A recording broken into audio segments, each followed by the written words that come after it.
Welcome back to the Blindsiders. I am Ben here with Brian to talk about episode number 2 of Survivor 47. And the first episode, I think they tried really hard to do a little bit of a deflection on who was going to be voted off at the end of that episode. And I think by the end of it, I was like leaning towards it being John with the way that they were kind of playing it up. But it definitely could have gone either way. This episode, like about 20 minutes in, I was like, "Oh, this is just a TK boot episode, isn't it?" And they just buried him completely from top to bottom in this episode. I was also like, well, it could also be a Rome boot episode. Well, I felt like that for like the first 15 minutes. Until it became clear that he had an idol that was only good for one tribal council. So I was like, oh, they're making it very clear as to why Rome would not get voted out, even though he should by all, by all accounts. Yeah. Do you want to start there with the Red Tribe? Yeah. I think we should start there. Real bad moment for my winner pick. I mean, very funny moment though.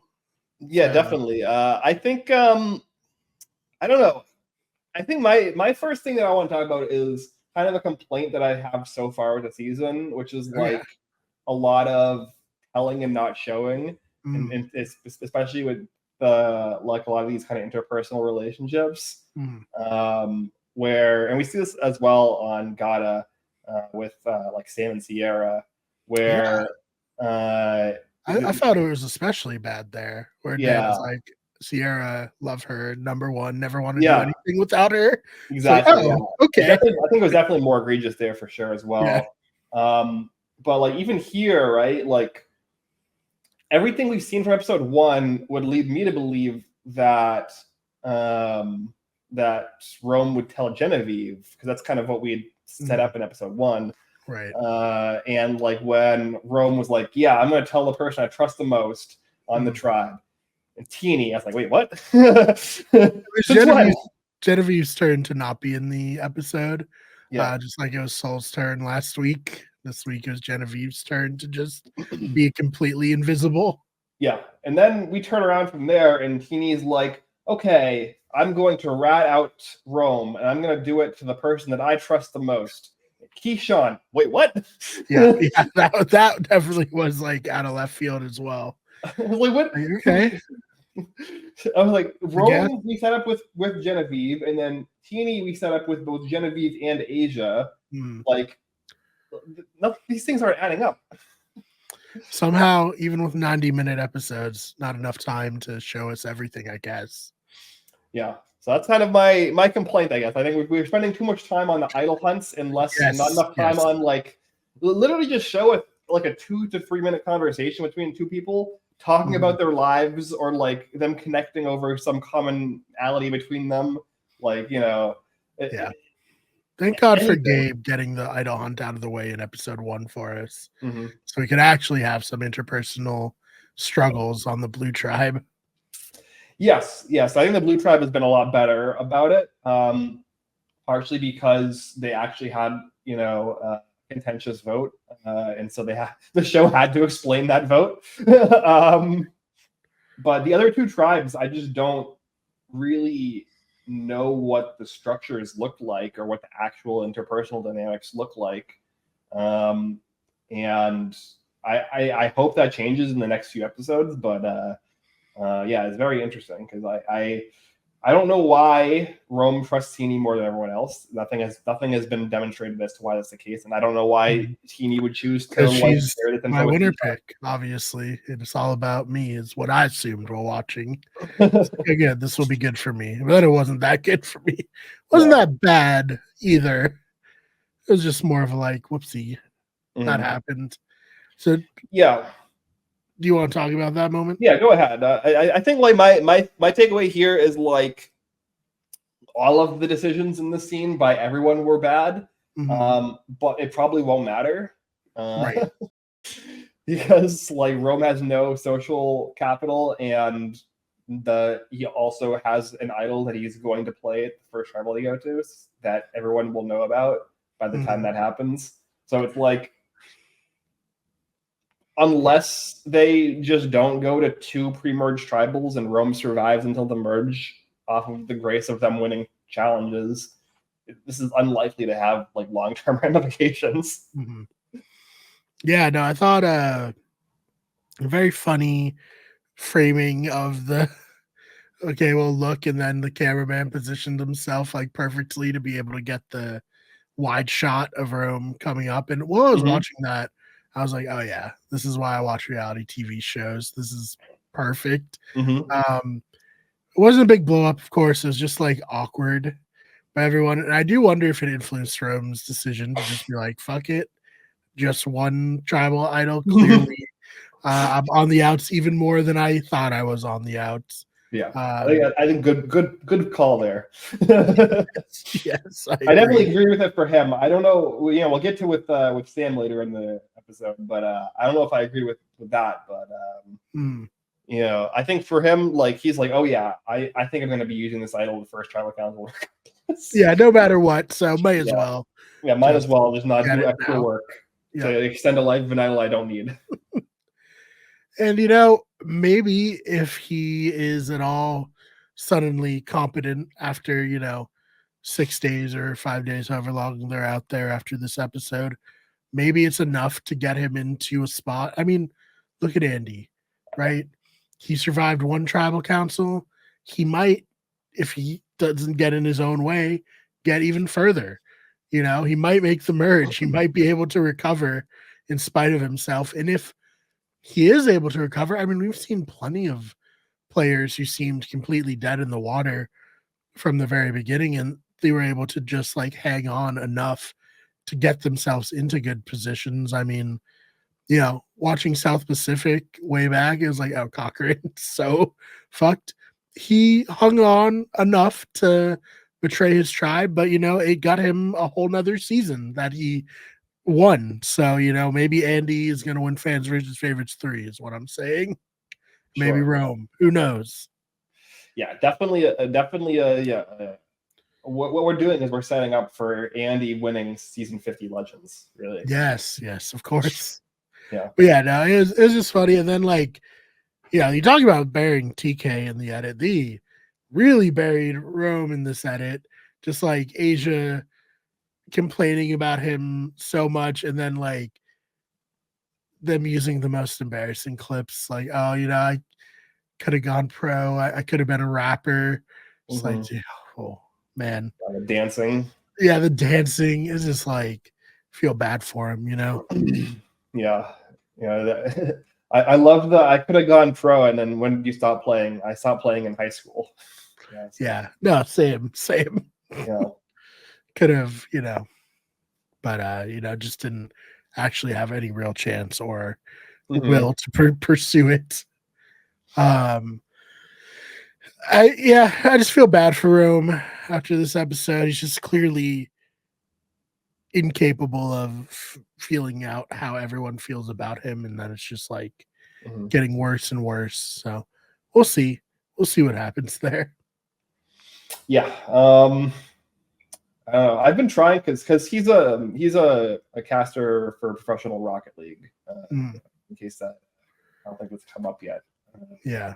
But I've been trying to come up with good Rocket League puns and jokes. But I don't know enough about Rocket League to. I mean, I know the basic premise. I've played the game before. It's just soccer with cars. I mean, right. He's just like Rome's just playing like he's not actually picking up any of the boosts on the map. Sure. He doesn't even know that that's what you're supposed to do. That would be the best way. Where you just a lot of own goals. Yeah, a lot of own goals. Yeah. Poor Rome. It sucks. I'm sure watching this back is an unpleasant experience for him, but is what it is. Yeah. Okay. So do you want to move on? Because we mentioned the Stam and Sierra stuff. We mentioned Gata and Andy. You want to get over there and talk about this kind of, the scenes we get here? Because, oof, I don't know. Yeah. Well, I want to defend Sam a little bit. So, he was tasked with babysitting Andy. Well, the other 3 people went and looked for an idol that they did not find. or a beware advantage, whatever. And then when they come back, they're upset with him. It's like, oh, I'm sorry, you couldn't have two people back at camp and two people look. Like that would have made more sense to me personally. What's he supposed to do? Like piss on the shelter? Yeah, right. Like it's not his fault that Andy's just like completely ridiculous, and like if he's alone with his thoughts for any amount of time, he freaks out. Yeah. That was funny. Also very funny that Andy found it and left it. Yeah. Oh man. I mean, like, we talk about getting in your own head, and like, we're talking about like things that are too cute, you know what I mean? Like, there's just no rational reason to leave a beware advantage, especially if you already know you're in like a bad social positioning. Like, if you're like on a 5-person tribe and you're in like a 3-2 majority or something like that, and it's like very, very marginal, and you don't want to like risk losing your vote, that's completely fair to like leave it. Like, if you're not sure that you're going to be able to get your vote back by the time you would go to tribal, like that's like a completely reasonable time to leave it. But if you're in a position where you know you're at the bottom, you have no real like solid allies. Like he thinks he has Sam, and to a degree he does have Sam, but like even still, that's one person on a tribe of 5. Like the rationale he gave of like, oh, I want to wait and see if we lose, and then if we lose and I know I need it, then I'll go get it. But it's like the only downside to taking it is you lose your vote, which only matters if you lose the challenge anyways. So that logic just does not logic. I can't, in the words of Dan from Survivor 30, I can't disagree with you, Ben. There's just I don't know. I don't know what he was thinking. Like you said, he got in his own head too much. Yeah, is he a super fan that can't do math? Yeah, right. I do get what he was saying in that first episode of like, if you're a pair of 2 on a tribe of 6, it's harder to get out because everyone has to team up against you. Didn't factor in the fact that he was real bad at Survivor to the point where everyone was very willing to team up against him and his one ally. But I get the logic there that he was saying. But yeah, no, sometimes super fans are just not good at these games. We've been not podcasting about it, but I've been watching Quinn on Big Brother 26 this season just be surprisingly horrible at Big Brother. Doesn't mean that either of these people are bad people in any way, like it happens. We talk a lot of shit. We might be bad at Survivor if we ever went out there and played. So like, it happens. But I do think Andy needs to take a chill pill. Like, yeah, he says he doesn't smoke weed. Start. Well, I don't know. I think there's some people who don't react well to it at all. Yeah, that's a good point, actually. I think that's probably that might be the best decision he's actually made. That might be better than any decision he's made so far in this game. Yep. But yeah, I don't think it's a super fan thing. I think it's like mostly just a social anxiety thing. And because there is some level of overlap between people who are super fans of Survivor and people who are like kind of socially, how do I say this nicely? Like socially, like kind of like maladroit, I guess. Yep. I think that's kind of where it comes from, and it's less about them being super fans of Survivor and more just like they happen to fit in that section of the Venn diagram. Yep, that's fair. Like, Heaney exists, Asia exists on this season. They're doing fine. Yeah, I do. Yeah, I mean, as a super fan of Survivor, also not the most social butterfly. I get it, but you gotta like, I don't know, at least put on a front if you're gonna go on Survivor, right?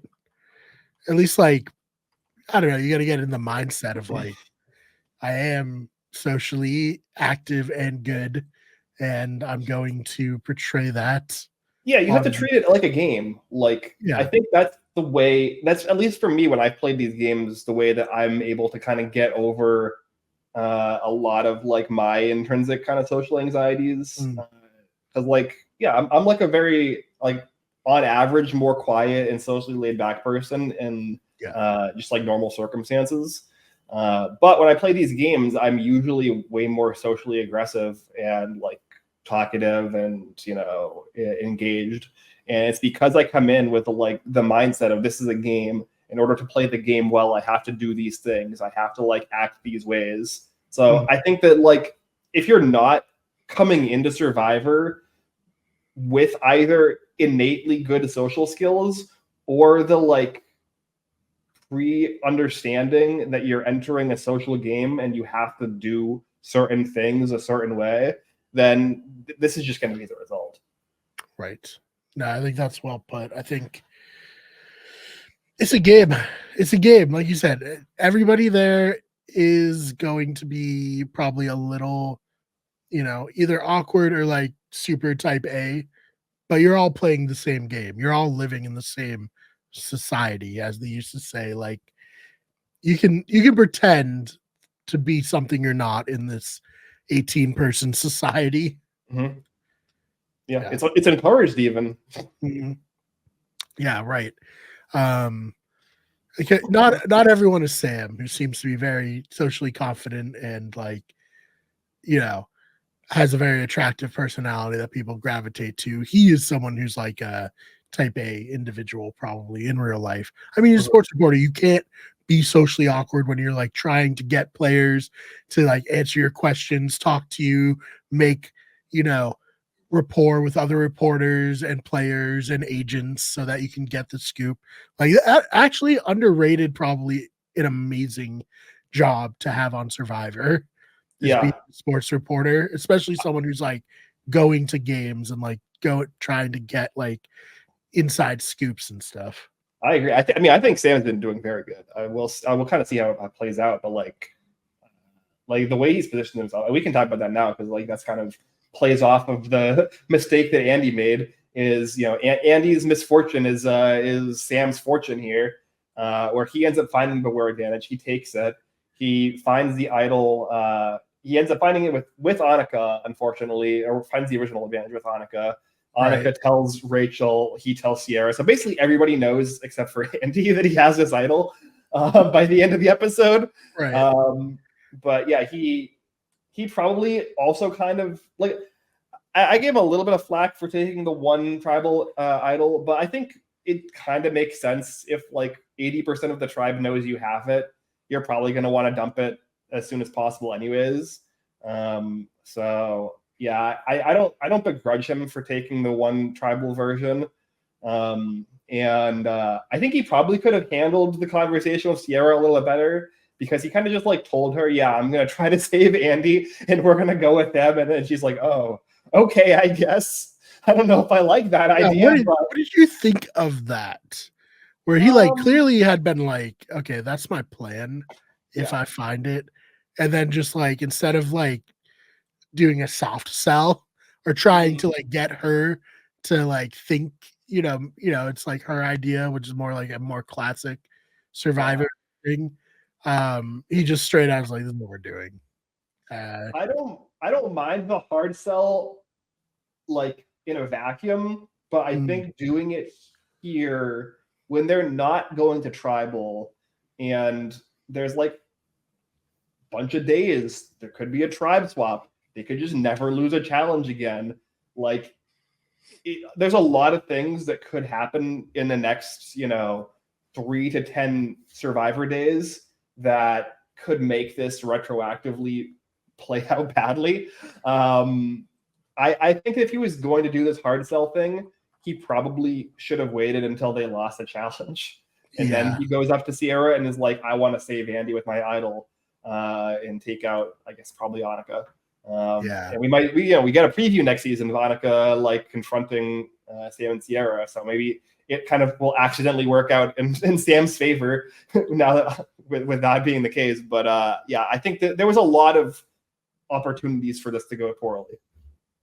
Yeah, it was very funny, that preview of like, so are you dating? Yeah, that's wild.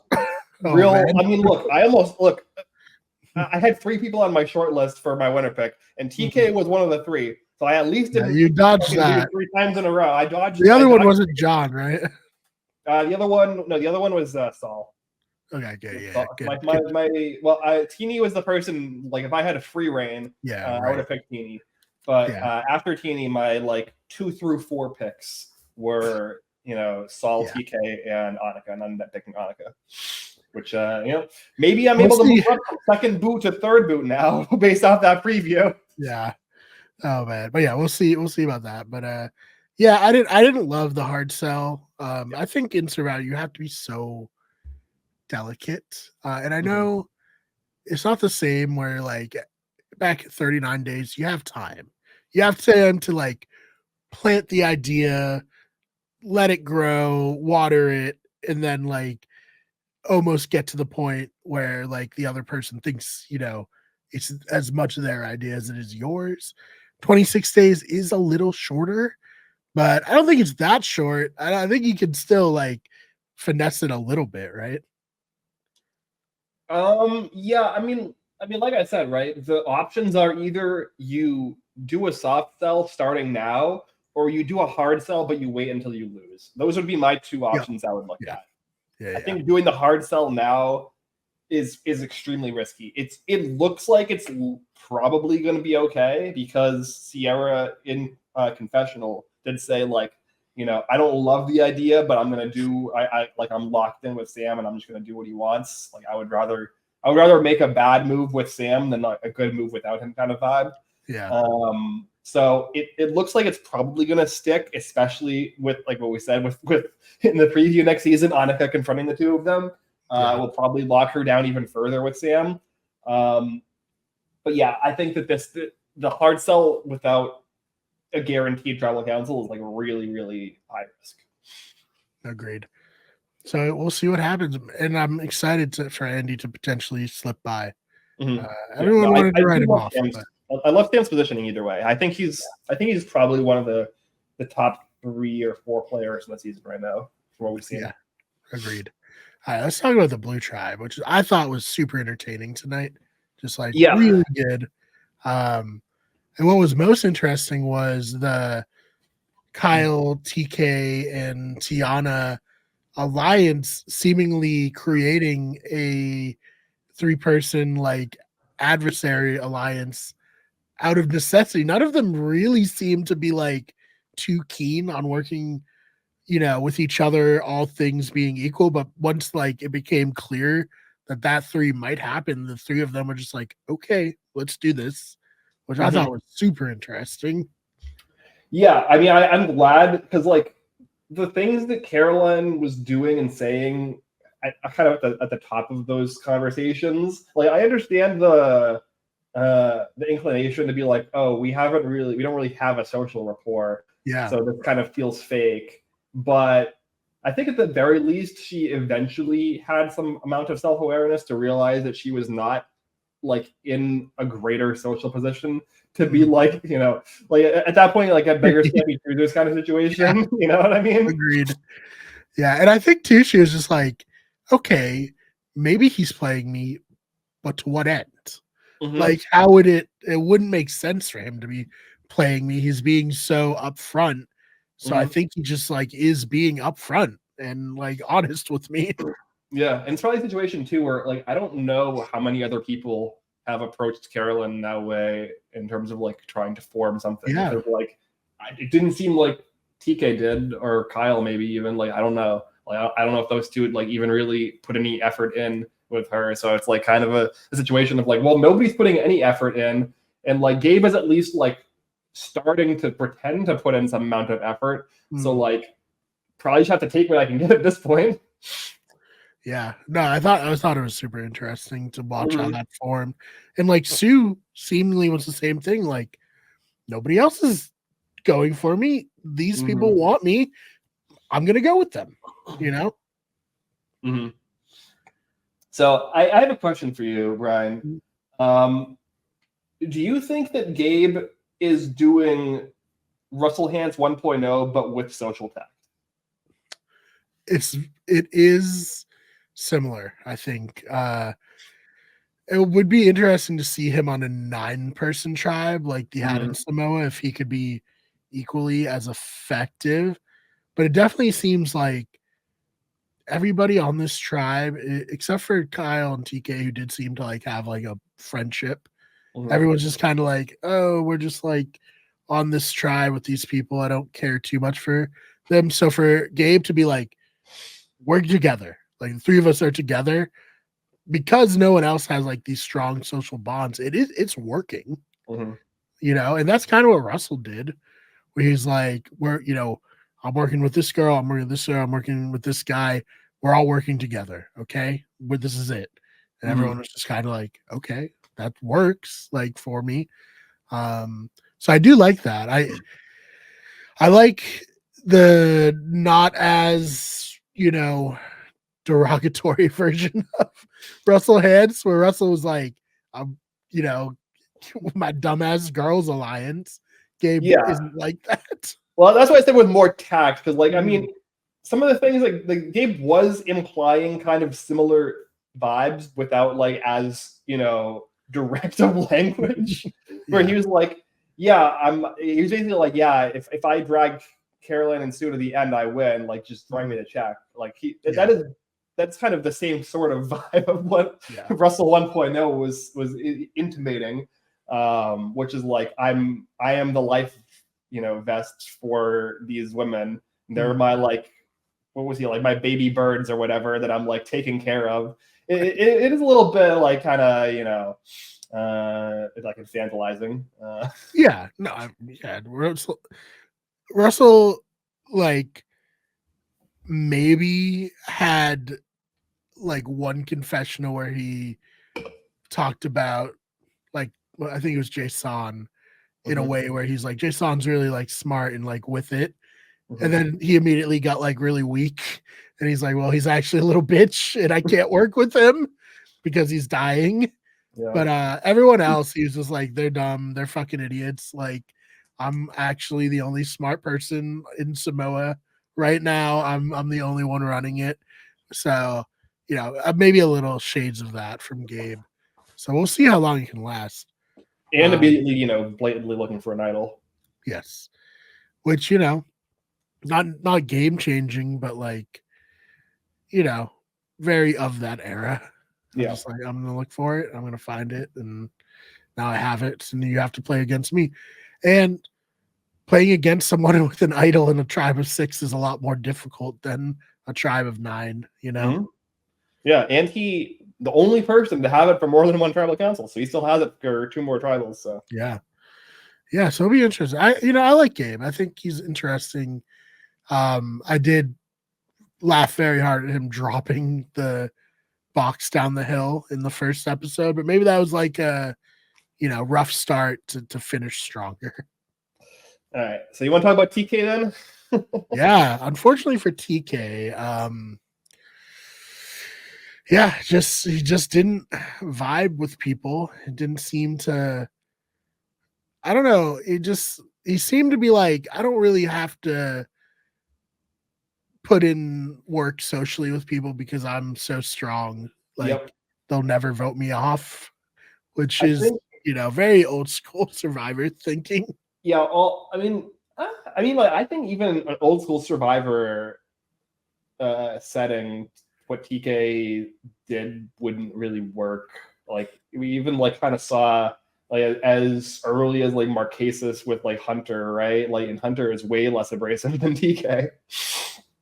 Yeah, but that was also just Boston Rob being like, I want to alpha this dude.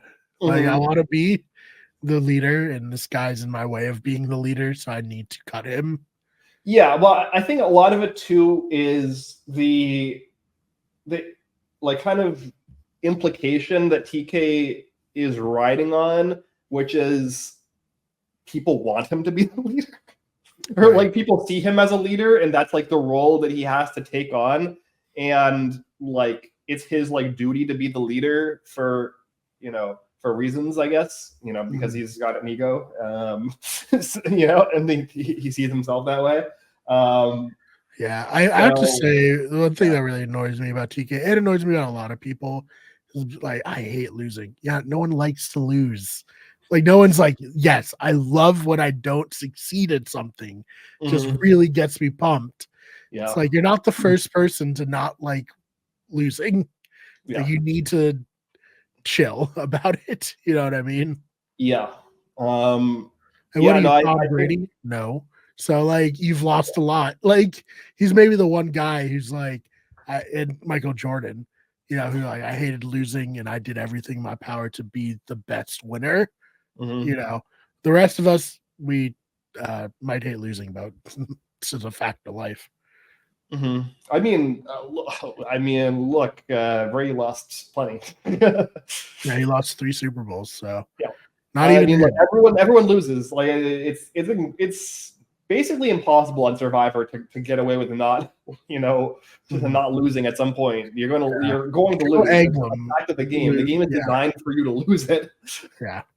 Joe Anglim loses immunity every time he plays at some point. Like there's no one you can ride it out the whole way. Yeah. So I just hate that. It's like a huge pet peeve of mine. Of being like, I uniquely hate losing. Like, no, you don't. And if everybody else doesn't handle losing exactly the way that I prescribe it, then they are losers. Right. Yeah. It was like, I don't know. If everybody doesn't like bitch and moan like a 10-year-old child the same way that I do, and like throw a fucking temper tantrum and, isolate my allies by being a dick, then you love losing. Yeah. It's because like after you lose, there's nothing you can do about it. Yeah. It's like, okay, that sucks. Well, now we have a new reality that we have to face. Yeah. You know what really screams person who plays sports? Somebody who throws a temper tantrum when they lose one thing. Right. Yeah. Right. Yeah. Oh man. So yeah, it's just like, I don't know. I hate that mindset. Yeah, it's dumb. Yeah. You got to be gracious when you lose. You can be just like a showboaty winner if you want. Like, sure. Like, you've earned it, I guess. But, like, you got to be gracious when you lose. Yeah. It's just like one of those things. It's going to happen. It's pretty much guaranteed. So, like, you have to handle it with like Tiane says, like a level of grace. Like they're not happy. They're just trying to, handle the loss with grace. Yep. And you got business to attend to now. Yeah. The actual game. Also on Survivor, losing challenges often a good thing because you can get rid of people like TK. Yep.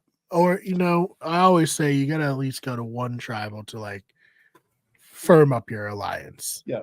Like words are words until they're on the parchment at tribal council. So yeah, bad night for him. I guess the one other big thing in this episode, we got a kind of a little short this week. Apologize to the listeners, scheduling stuff. But what did you think about the attempted rice theft? Yeah, the shoplifting. Game changer, I think. Yeah, I mean, look, I don't know why they shouldn't let her take the rice. Like, it set a bad precedent, but I can't fault her for it. I mean, you have to try. You have to. Want people stealing rice from a challenge, like nothing stopping them from using like sand instead of rice in the bag. Yeah, right. I think.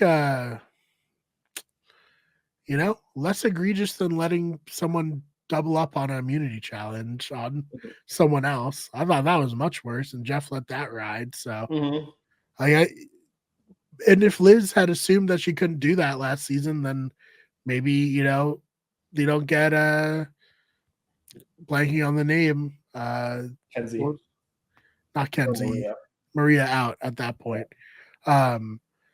So I think you gotta put the rice in your pocket and make Jeff call you out. Oh, I mean, look, I at least like that Jeff was like, I appreciate the effort. I applaud the creativity because it is gray area until he says no. Mm-hmm.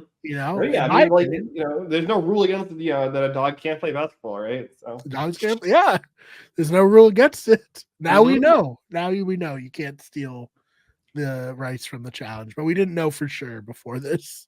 Mm-hmm. Yeah. So, Yeah, Angelina would be proud.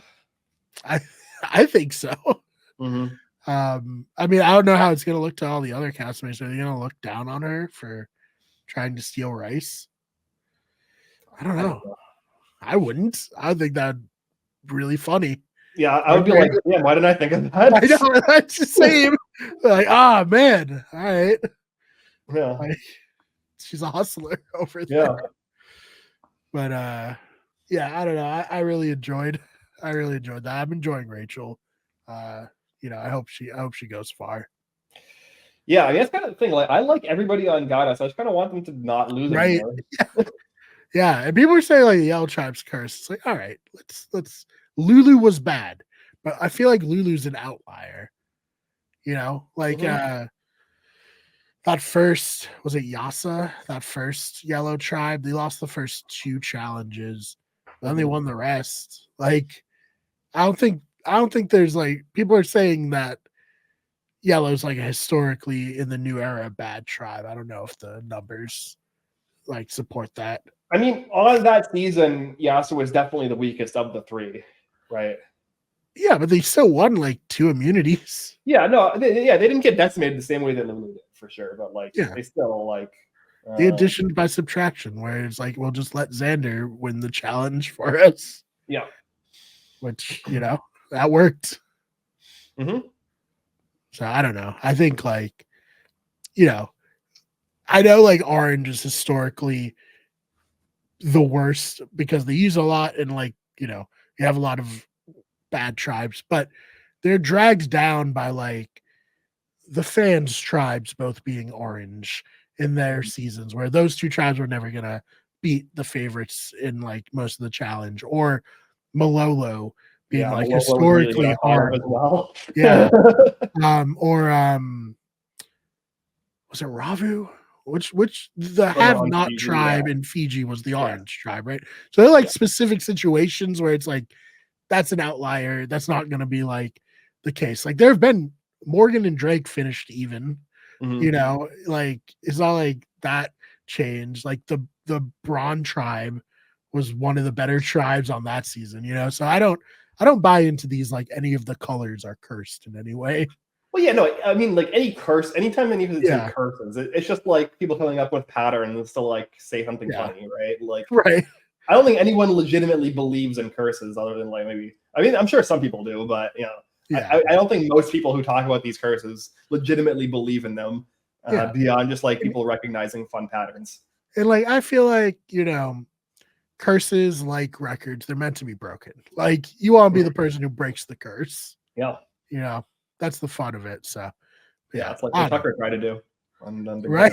That would work out for him. It work out for him, but maybe one day someone will work out for them. Also, low key do feel like he threw that AI arena, but he says he didn't, so I guess we can't prove it. But yeah. Anything else about this episode? No, I mean, those are the main things. I mean, do you think what do you think about Tiana voting for TK? Because I think like I guess we could also talk about Gabe playing his idol on himself, right? Because like those were kind of the 2 things to talk about. I didn't dislike that. I feel like people were like, why'd he do that? But I get it. Like, one, Gabe isn't 100% sure that he's not going to catch votes, in this moment. But 2, you're kind of forcing Tiana, if she didn't flip the first time, like she, based on the statistics, should flip on a revote, because Sue will be immune, TK will be immune, Gabe will be immune. So it'll be Kyle and Tiana, one of those 2 more likely to go than Caroline.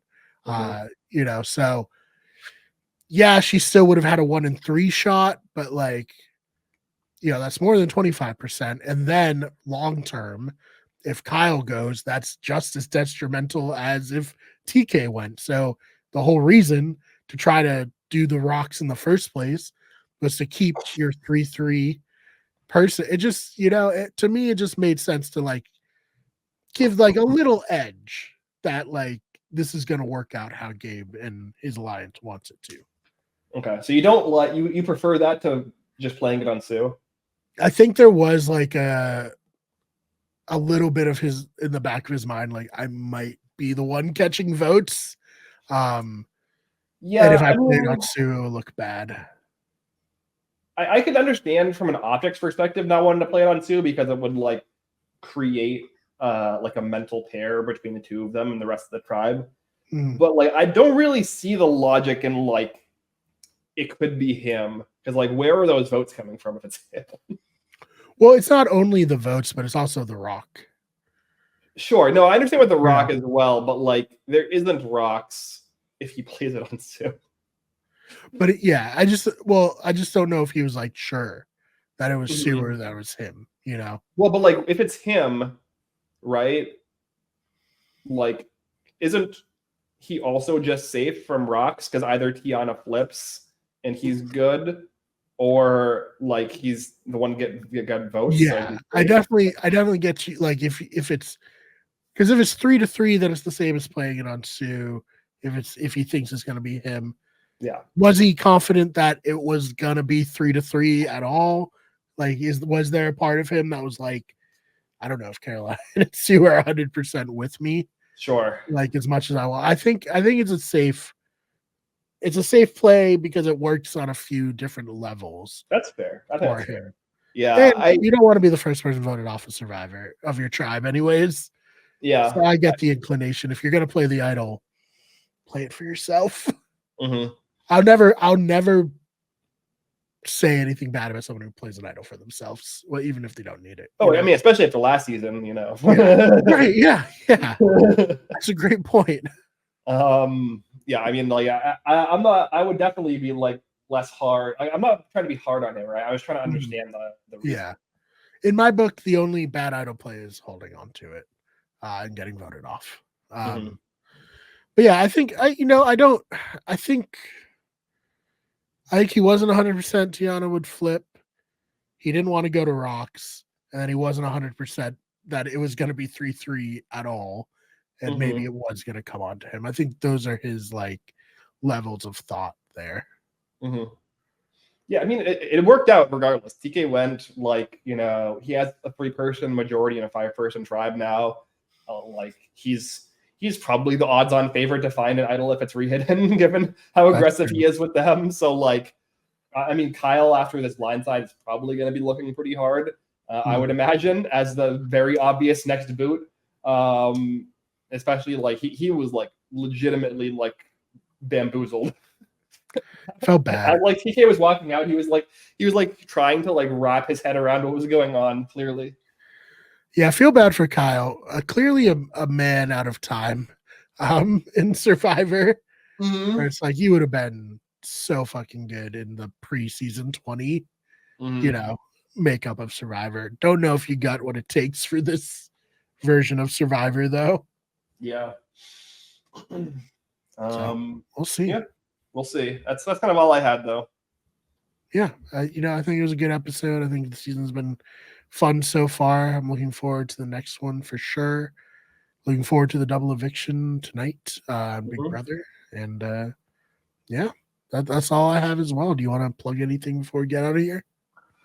I mean, you could follow me on Twitter, which I'll use sometimes, very intermittently when I decide to hate myself and go on it. I saw a thing. I don't know how true it is, but it said that 80% of Twitter traffic has left since Elon picked it. So if you're like one of the people who remain, you're one of the real sickos. Which, that being said, you can follow me on Twitter also at the fake BMAR, BMARR. Yeah. Yep. I mean, maybe we'll try to, we've done exactly one have not run this long, very good season of Big Brother. It would be, work got busy for me, and then your computer broke. Yeah, and then work stuff and illnesses and that too. Yep. Yeah, all kinds of stuff. and life stuff. Like there were like 5 different things working against us for like the have not room. Very unfortunate, especially given how good the season has been. I'm hoping that we could at least get like something together for the finale. Yeah, for sure. Like wrap up the season. Oh, definitely. Yeah, like we did last year. Yeah. Yeah, no influencer chat either. I was thinking about that. Yeah, new season of The Circle is out. I haven't watched any of it. I didn't even watch last season of The Circle with the AI. I heard it was I forgot about that. Shit. Yeah, so I'm behind on 2 seasons of The Circle. I've heard it's good. I've heard it's fine. Like, you know. But we're here with the Blindsiders because I think it will always be our favorite child. Well, I mean, look, Brian and I are Survivor people like through and through, right? Like, it was the first reality show I ever got into. Like, it's such a special place in my heart. It's same as yours. Yeah, it's just it's the Kendall Roy of our podcast, our number one boy. Yeah, although me and Brian were hanging out together this past weekend, and we talked about the Devil's Plan. Season 2 is coming out sometime next year. Yeah, maybe that's something we can. Tom was, where it's like, okay, this is actually like the competent show. Like we're gonna put our eggs in that basket a little bit as well. I heard season 2 is done filming. Very exciting. They got to edit it and then translate it and dub it and all that for us. When they do, I would love to cover The Devil's Plan because that show is so fucking good. Yeah, really great. If you haven't watched it, I would definitely recommend checking it out. It's on Netflix. So genuinely, like I was getting a little like about reality competition shows that I watched Devil's Plan and it just completely rejuvenated like my love of like reality competition shows. I was so back in after watching that, that and obviously like the precursor of that, which is The Genius, ran for 4 seasons. If you haven't watched that, highly suggest it as well. Like it's just 5 excellent seasons of reality TV. I know it's in Korean, and if you don't speak Korean, as neither of us do, you're gonna have to either deal with the dubs or deal with subs, but well worth it. Yeah. And other than that, what else is there? Well, I have all my TikTok stuff. We could get sports almost every day, and those fake nerds. Like I said, was a podcast that was the very first podcast in this We Could Get Everything brand, then became a YouTube video show, and then it went away, and now it's a TikTok show. So I just really love that brand, and I can't let it go. I'm bad at letting things go like that. It's like we can rework it, we can figure something out, and it's doing pretty well actually on TikTok and YouTube Shorts. So yeah, it's fun, good stuff. So please follow there, and other than that, thank you so much for listening, and we'll see you in the next one.